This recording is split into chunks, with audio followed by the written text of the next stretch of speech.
So these notes are going to be about solving equations. You definitely did this in middle school, so hopefully this is review.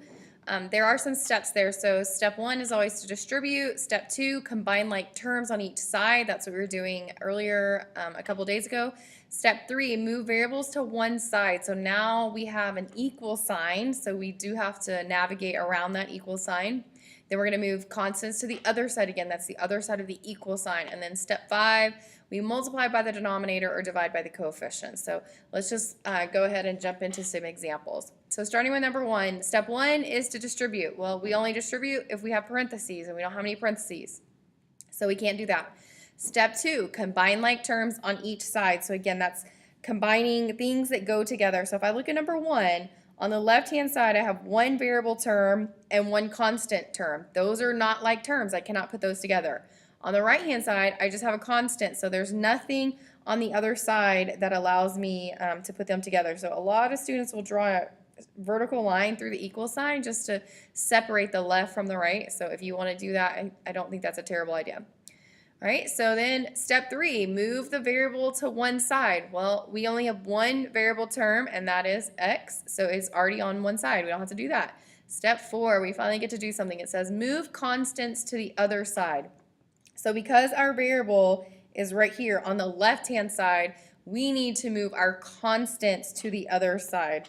So we're going to take this positive 6 and we want to move it to the other side. So to do that, we do the opposite operation. I undo plus 6. So the opposite of adding 6 would be subtracting 6. So I'm going to subtract 6. And what I do from one side, so the left side, I have to also do to the right side. So I'm going to subtract 6. And that works out because 12 and now negative 6 are like terms. We can put those together. So I'm going to bring down 2/3 x. I didn't change any of that. A positive 6 and a negative 6. Those are a zero pair. When you do 6 minus 6, that gives you 0. So we call that a zero pair. They're opposites, so they cancel out basically. So we have 2/3 x. We're going to bring down our equal sign. So that equal sign should stay on the vertical line. 12 minus 6 is 6. All right, so there are a few ways that you can finish this. So step 5 says multiply by the denominator or divide by the coefficient. So either of those will work. I'm going to start with the multiplying by the denominator. I think this might be the easiest way for most students to understand that. So we have a 3 right here on the 2/3. That's the denominator. So to get rid of that 3, I can multiply by 3. Basically, that's saying divided by 3. So I'm going to multiply by 3. And again, what I do on one side, I have to do on the other side. So I'm going to multiply on both sides by 3. So when I do that, on the left-hand side, 3 times 2/3, hopefully you remember when you're multiplying a fraction, you just multiply straight across. So 3 times 2 is going to be 6. 1 times 3 is going to be 3. We keep that x. 6 divided by 3 is 2x. A little bit faster way of thinking about that is these are just going to cancel out. So we will be left with the 2 divided by 1, which is just 2. So same thing. On the other side, we get 6 times 3 is 18. And our last step, divide by the coefficient. So we would divide by 2 on both sides, because again, what we do to one side, we have to do the other side. 2 divided by 2 is 1. So really important that you understand that, yes, these cancel, but that's because that's 1. 2 divided by 2 is 1. So that's going to give us 1x, or just x equals 9. All right, so I'm going to let you try number 2, and we'll talk about that one in class. And then I'm going to skip ahead now to number 3. So if you look at number 3, it looks a little tricky. We have a fraction there, so that's going to bother some people, but we'll work through that. So we're going to start with, first step is to distribute. So we are distributing because we have parentheses. What we're distributing is the tricky part. So we're going to distribute negative 2/9. So that 6x does not change at all. We're not distributing that. So I'm just going to go ahead and bring down that 6x. All right, so we are distributing this negative 2/9 to 18. So negative 2/9 times 18. So really important that you know how to do that. Either use a calculator or hopefully if you remember, you know that -2/9 is times 18 is like -2 times 18 divided by 9. So again, let me say that again. -2 times 18 divided by 9. And so if you do that, you will get -4. So that's going to be -4x. Just in case you're wondering, how did I get -4? 2 times 18 is 36, and 36 divided by 9 is 4, and we had a negative there, so we keep that. So a little bit tricky, I know that. Okay. Then we're going to do -2/9 times -27. So same thing, you would do -2 times -27, which is going to be 54, and 54 divided by 9 is going to be 6, and that's a negative times a negative, so that's definitely a +6. Okay. And then we stop distributing, our parentheses ends, and then we have our equal sign. So if you want to bring down your equal sign, and then 12. We don't have anything to do on that left or the right hand side. All right. Step 2 is to combine like terms on each side. So we have on our left hand side, we have a 6x and a -4x. Those are like terms, so we put those together. So 6x minus 4x is going to be 2x. And then I don't have any other constants on the left, so I'm going to bring down that +6 and then equals 12. And now we just have a two-step equation. So our variables are already on the left, so now we need to move our constants to the right. So I'm going to take this +6 and I'm going to move it to the other side by subtracting 6. We do the opposite operation. So we're going to get 2x, 6x, and, or sorry, not 6x, but 6 and -6, those are a zero pair, they cancel, equals 12 minus 6 is 6. Last step, we divide by the coefficient. So we have a 2 on the front of that x. So to get rid of that, we're going to divide by 2.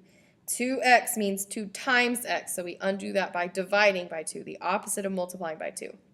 Again, 2 divided by 2, just like in the last example, that is going to be a 1. Yes, they cancel, but technically that's still a 1x. We normally just write x, but it is a 1x.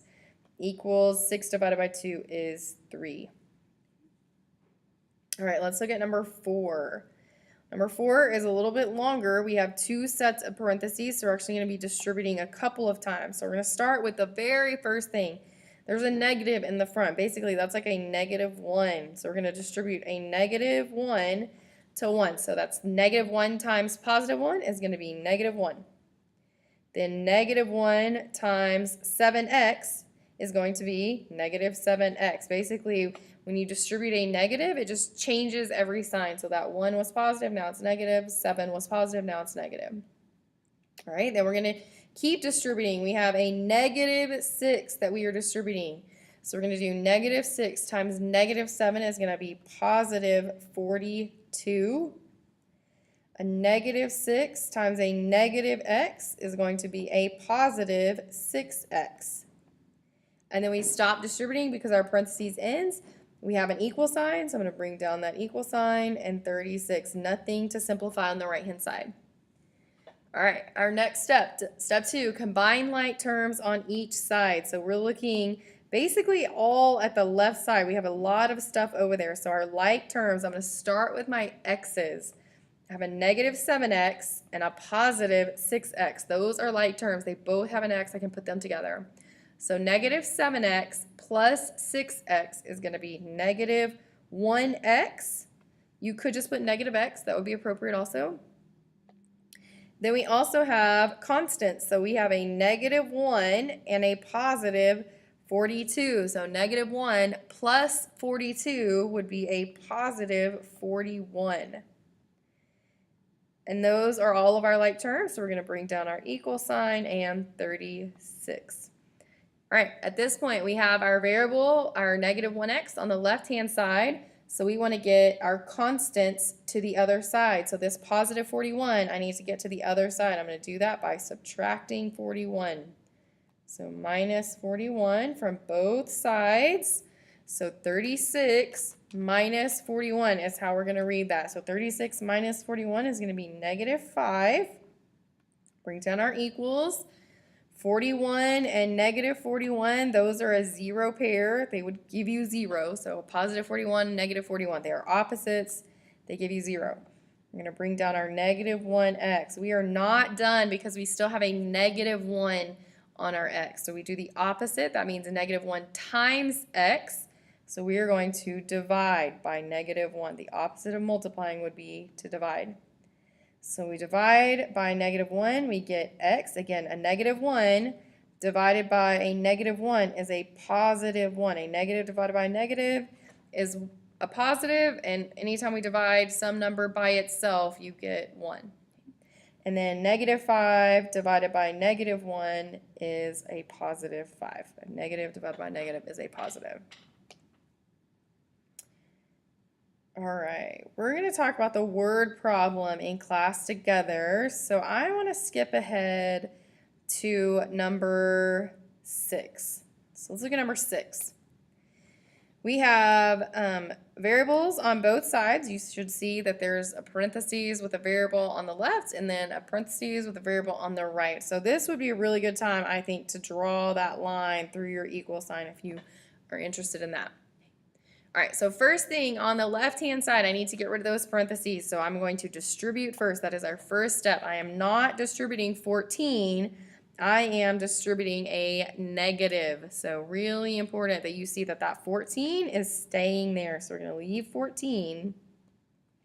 What we are distributing is this negative. So we do negative, again, that's a 1. Negative 1 times x is going to be negative 1x.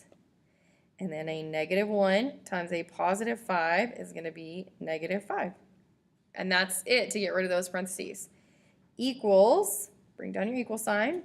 Same thing on the right-hand side. We want to get rid of those parentheses by distributing. So 3 times x is going to be 3x. 3 times 9 is positive 27. We stop distributing, again, because our parentheses end, so we just bring down this minus 10. All right, step 2 on our notes, combine like terms on each side. So I'm looking at the left-hand side. I want to put anything that can go together. If I have 3 terms, typically there's something that can be put together. So what I see is that I have a negative 1x. I don't have any other x's, so I'm going to leave that, negative 1x. But what I have that is alike that I can put together is this 14 and negative 5. So I'm going to just combine those together. That says 14 minus 5, which is positive 9. Okay. Same exact thing on the other side. Again, you should notice probably that there's a 3x. There are no other x's, so we're just going to leave that 3x. But then we also have 2 constants. So constants, again, are numbers without a variable. So we have a positive 27 and a minus 10. So we're just going to put those together. So that says 27 minus 10. So 27 minus 10, hopefully you know, is positive 17. Our next step is to move your variables to the same side. So we want to move either negative 1x to the right to be with a 3x, or we want to move 3x to the left to be with a negative 1x. Doesn't matter which way you go, you should get the same answer. What I generally would do is add. I'm better at adding than I am subtracting. So if I am going to move the 3x, that would be subtracting because I would do the opposite. But if I want to move the negative 1x, that's going to be adding. So I would add 1x, and what I do to the left, I'm going to do to the right. So I would add 1x to the right also.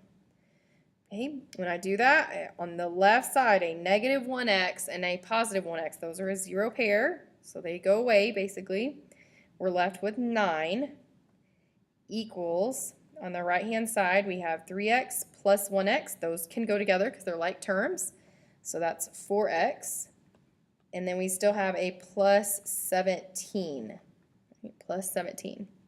So now I have all my variables on the right-hand side, which means I'm going to move my constants to the left-hand side. So this constant plus 17, I need to move to the other side. So in this case, I do end up having to subtract anyways, but usually at that point, it's a little bit easier. I'm going to fix that. So this was 17. So we are going to subtract 17. subtract 17. Bring down your equal sign, a 17 and a negative 17. Those are going to be a 0 pair. They're going to cancel out. On the left-hand side, we're going to do 9 minus 17. 9 minus 17 is negative 8. On this side, we still have a 4x. And our last step, we have to get x by itself. So 4x means 4 times x. So we would divide by 4. The opposite of 4 times x would be dividing by 4. So we divide by 4. 4 divided by 4. Again, they cancel, but it's technically 1. That's like a 1. 4 divided by 4 is 1. So that's like 1x equals negative 8 divided by 4 is negative 2. So you could write it like that. I generally would rewrite it as 1x equals negative 2. Another appropriate way of writing that would be just x equals negative 2. Anytime we have an x without a coefficient, it's an understood 1 there. So any of those 3 answers would be appropriate. All right. Let's look at number 9. So number 9, very similar. So we're going to start with distribution.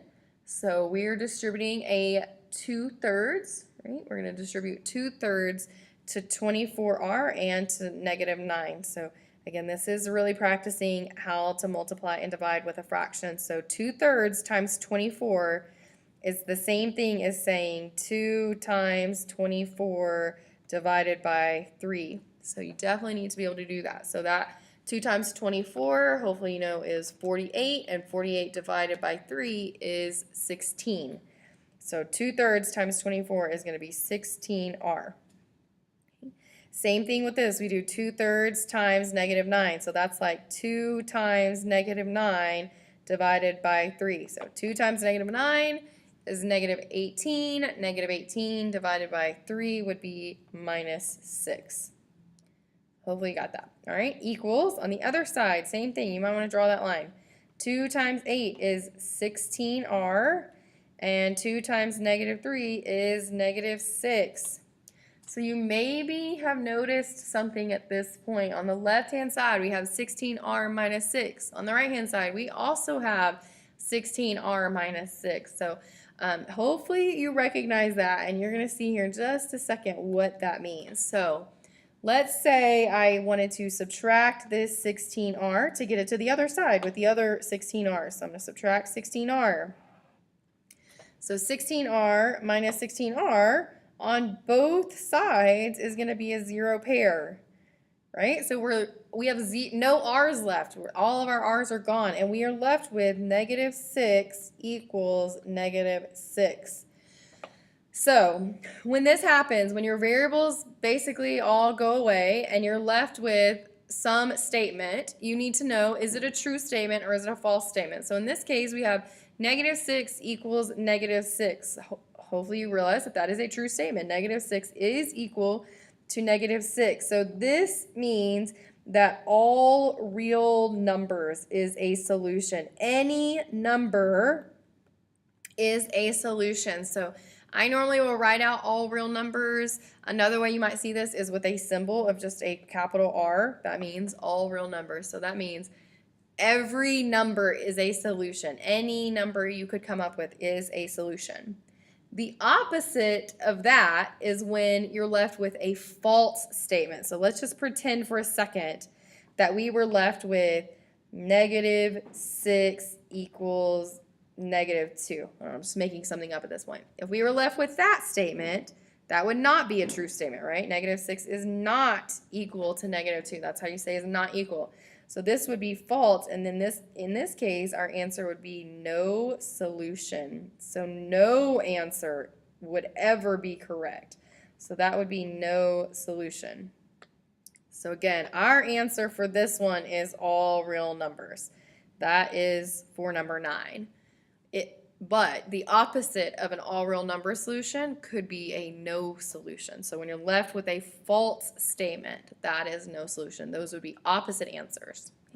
Otherwise, we generally have one answer for equations, but there are 2 special cases, and that's them. All right, so if you would try the rest of those, and we'll talk about them in class together.